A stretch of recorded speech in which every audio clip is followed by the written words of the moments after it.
In this video, we'll discuss a decade-long bodybuilding theory related to looking good. If you're an intermediate weightlifter and have plateaued or been in the gym for years and is frustrated with how your body looks, say you feel like you're getting nowhere and should look a lot better than you do right now for how much time, effort, and energy you've spent lifting weights, then this video is for you. This theory is based on decades of research, experience, and observation, and aside from a few rare outliers, is pretty universal and standard across the board. The theory is that looking good is a direct relation to how strong you are at your current body weight. So all things being equal between two identical people, the person who looks better is the one that is stronger. Now I know that looking good is subjective, meaning that looking good is different for different types of people. But if you're a bodybuilder, or you're an athlete, or if you're just a regular Joe and you want your body to be leaner, have less body fat, and have more muscular definition, then there are two ways that you can do it. The first way is to gain strength at your current body weight. So say you weigh 200 pounds and you can deadlift 350 pounds. If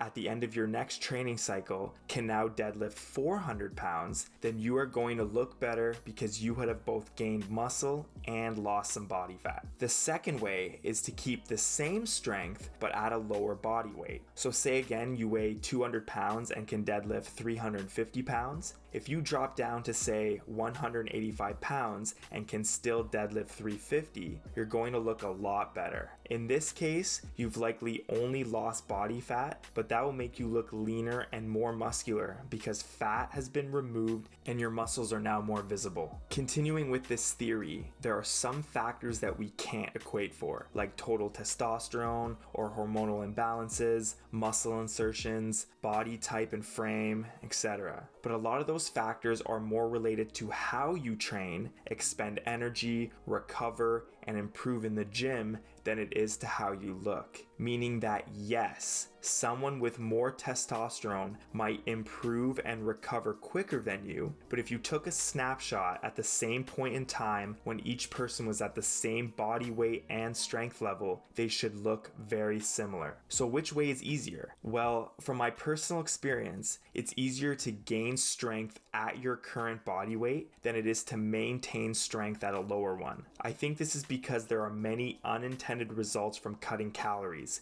You got mood swings, sleep disturbances, and a loss of motivation and energy. Going to the gym on a caloric deficit is not easy to do. It often makes simple workouts drag on and no longer fun. In terms of strength gains or decreases over a specific cycle on a caloric deficit, I've noticed that you will usually lose strength during a cut. But this is entirely dependent on your current strength level. If you are a beginner to intermediate weightlifter, strength loss during a cut can be practically negligible. This is probably due to strength gains mostly coming from motor adaptations than it is to increases in muscle mass, meaning that your body gets more efficient at the weightlifting movements compared to actually getting physically stronger. If you're an advanced lifter, you'll find that strength is a lot more fickle. The difference between a 405 pound squat and a 395 pound squat can be just a matter of the foot angle. You also notice that it's uncomparably tough to maintain strength when you're quickly losing body weight. How much do you need to be lifting at your current body weight to look good? I've divided the following into three groups: looking okay, which is a body fat percentage around 15%, looking good, which is a body fat percent around 12, and then looking great, which is a body fat percentage at or below 10%.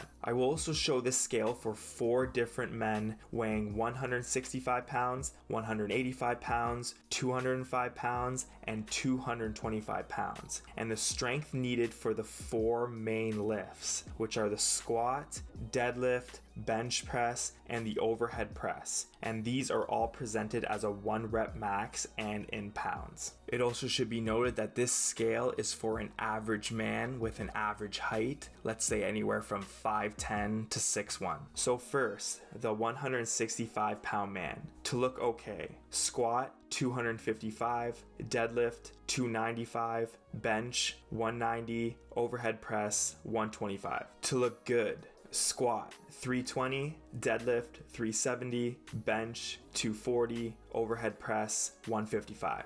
To look great, squat 375, deadlift 430, bench 280, overhead press 180. The 185 pound man. To look okay, squat 275, deadlift 315, bench 205, overhead press 135. To look good, squat 345, deadlift 395, bench 255, overhead press 165. To look great, squat 400, deadlift 460, bench 300, overhead press 195. The 205 pound man. To look okay, squat 290, deadlift 335, bench 215, overhead press 140. To look good, squat 365, deadlift 420, bench 270, overhead press 175. To look great, squat 425, deadlift 485, bench 315,